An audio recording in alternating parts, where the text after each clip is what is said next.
1, 2, 1, 2, 3. Bonjour chrétiens et chrétiennes, nés de nouveau, baptisés, et vous qui marchez avec le Seigneur Jésus-Christ sur le chemin étroit et difficile. Que la paix du Seigneur soit avec vous. Moi je vais très bien, j'espère que vous allez très bien aussi. Donc je vais parler d'un sujet qui est un peu délicat. C'est est-ce normal de juger les autres? Alors voilà, ça revient souvent et c'est même un peu tabou. Donc, nous allons développer un tout petit peu. Je suis là pour exhorter et pas pour enseigner. Donc, est-ce normal de juger les autres? C'est-à-dire nos frères et nos sœurs chrétiens qui marchaient dans la foi et non par la vue, ceux qui marchent dans l'obéissance, ceux qui sont vraiment nés de nouveau. Et par contre, qui se trompent parfois dans leur vie. Ça peut arriver. Nul n'est parfait, on peut tomber, on peut se tromper, etc. Est-il possible de reprendre un frère ou une sœur dans l'amour sans pour autant recevoir en accusation tu me juges? Souvent, c'est ce qui revient souvent.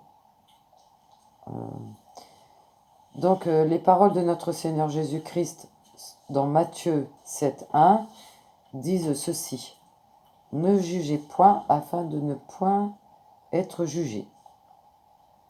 Dans une autre traduction, ce serait ne jugez point afin que vous ne soyez point jugés. Si on s'arrête là et qu'on interprète littéralement ces paroles, cela suppose que les tribunaux, les procureurs et les magistrats ne doivent pas exister. Or, il se trouve que dans la Bible dit ceci, dans Romains 13 au verset 4, « Le magistrat est serviteur de Dieu pour ton bien, mais si tu fais le mal, crains, car ce n'est pas en vain qu'il porte l'épée, étant serviteur de Dieu pour exercer la vengeance et punir celui qui fait le mal. » On parle bien là de Romains chapitre 13 verset 4. On parle bien du magistrat. Le magistrat est un serviteur de Dieu pour ton bien. On peut alors comprendre que ces déclarations de Jésus doivent être comprises dans un contexte précis, puisque dans la suite du passage, il dit encore,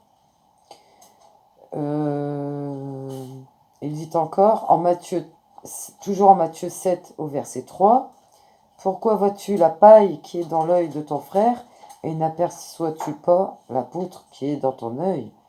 Et au verset 4, « Ou comment peux-tu dire à ton frère, laisse-moi ôter une paille de ton œil, toi qui as une poutre dans le tien ?»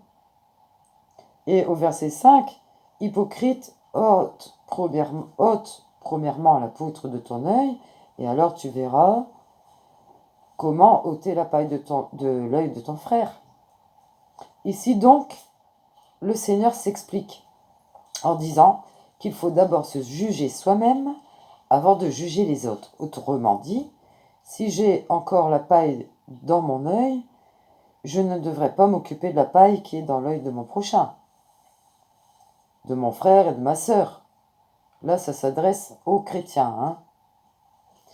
Donc, si je veux faire un reproche à une personne, je dois m'assurer que moi-même, je suis irréprochable dans ce domaine. Par exemple, si je parle d'un domaine de couple, je dois être irréprochable dans mon couple ou dans mon célibat, c'est-à-dire je dois vivre en chasteté. Donc je dois savoir de quoi je parle. Ça, c'est un exemple que je vous donne. Alors, l'apôtre Paul va plus loin en disant ceci, dans Éphésiens chapitre 5, verset 11. « Et ne prenez point part aux œuvres infructueuses des ténèbres, mais plutôt condamnez-les. » Tout d'abord, il demande aux chrétiens de se séparer des œuvres des ténèbres. Ensuite, il leur demande de les dénoncer et de les condamner. Il leur serait impossible de les condamner s'ils les pratiquaient eux-mêmes.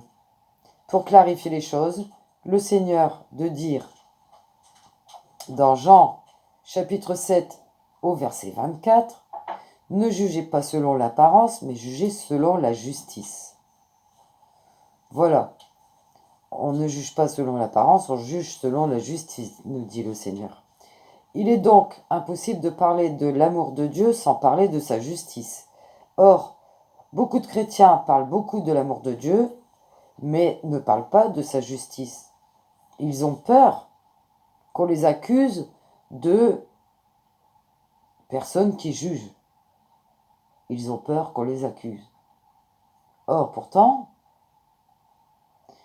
c'est bien écrit en Jean 7, verset 24, « Ne jugez pas selon l'apparence, mais jugez selon la justice de Dieu. » Prêcher l'amour de Dieu en le dissociant de sa justice serait diluer l'évangile en évangile petit pot blé du Nord ou évangile bisounours, vous le dites comme vous voulez. Ce serait un évangile anathème. Si on prêche l'amour de Dieu et ne pas prêcher la justice de Dieu, eh bien, autant ne rien prêcher du tout. Et en ce moment, ce n'est plus le vrai évangile.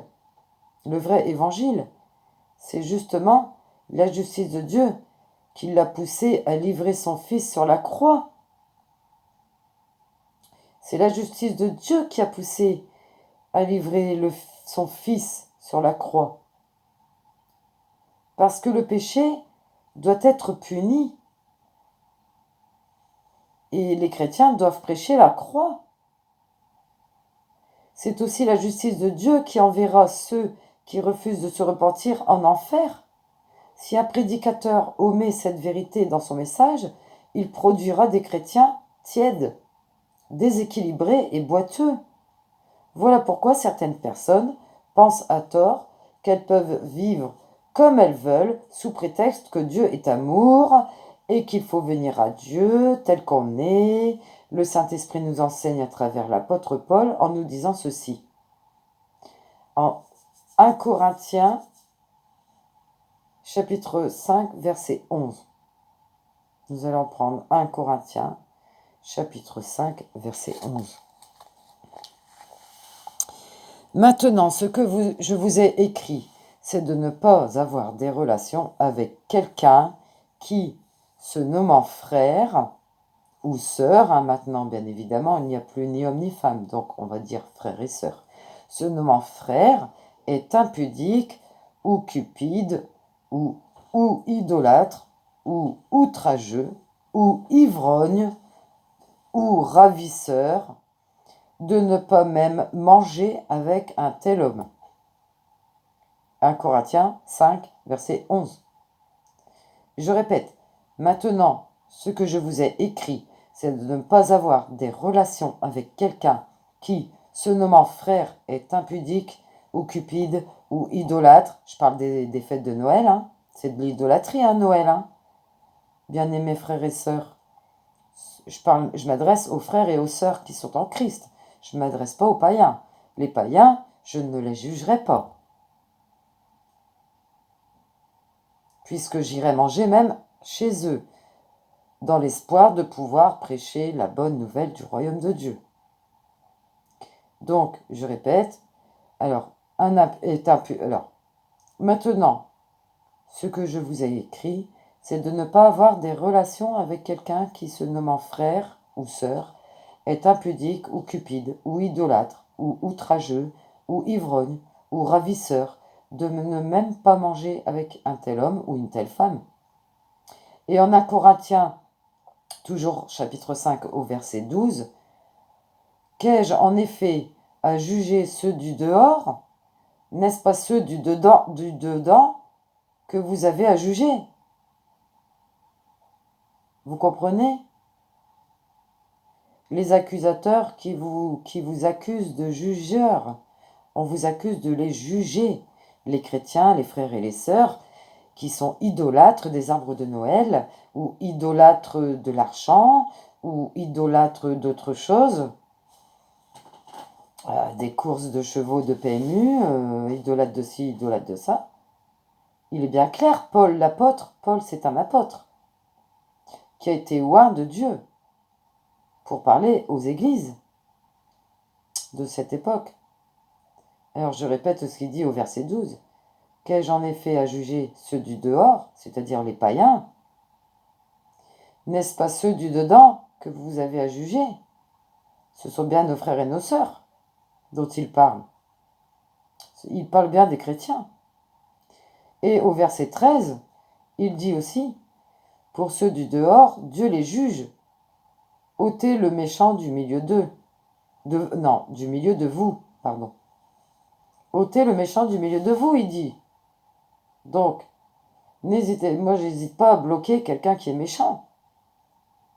Quelqu'un qui va m'accuser, de le juger alors que je le reprends avec amour.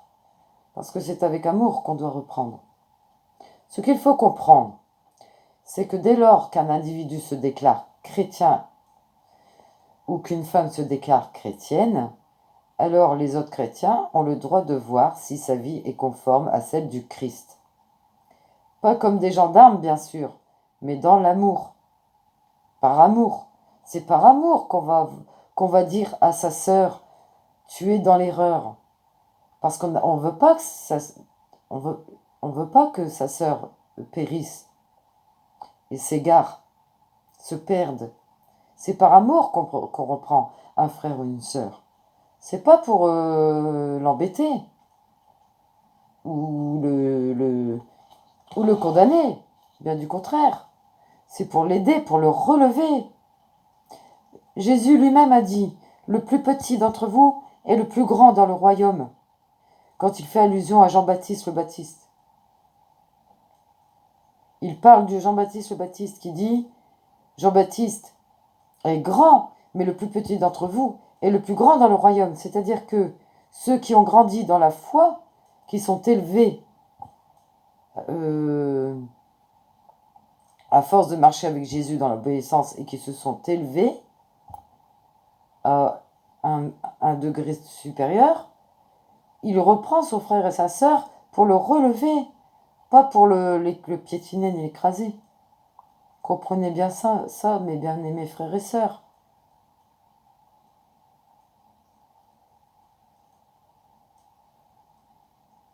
Voilà. Nous ne sommes pas comme des gendarmes, bien sûr. C'est dans l'amour qu'on reprend une personne. Pour ne pas la perdre. Pour pas dire, comme sur une table d'opération, mince, on l'a perdue. Vous voyez, les chirurgiens sur une table d'opération, ils font de la réanimation, ils font tout leur possible pour redonner la vie à la personne. Hop, des fois, il leur arrive de dire, on l'a perdu. Et nous, on essaye, comme des chirurgiens, de venir en aide à un bébé spirituel, à une petite sœur, un petit frère, pour ne pas le perdre, pour ne pas qu'il se perde, justement. Parce que c'est notre rôle de grand frère et de grande sœur.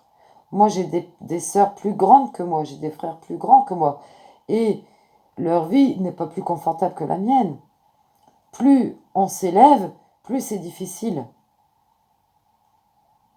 Plus le chemin est long et difficile si on marche avec Jésus. Alors, je reprends. Alors, voilà, tant qu'une personne se considère païenne, je ne peux pas la traiter au même titre qu'un enfant de Dieu. C'est quelqu'un que je dois aimer et à qui je dois présenter l'évangile du salut. Ça s'adresse à une personne qui est païenne, qui ne croit pas, qui n'a pas la foi, qui n'y connaît rien, qui ne connaît rien à la Bible. Je dois la traiter au même titre qu'un enfant de Dieu, mais je dois lui présenter l'évangile du salut. Mais pour ceux qui ont reçu l'évangile du salut, c'est différent. Mais la parole de Dieu est claire, si une personne se dit chrétienne, elle doit avoir la volonté de changer.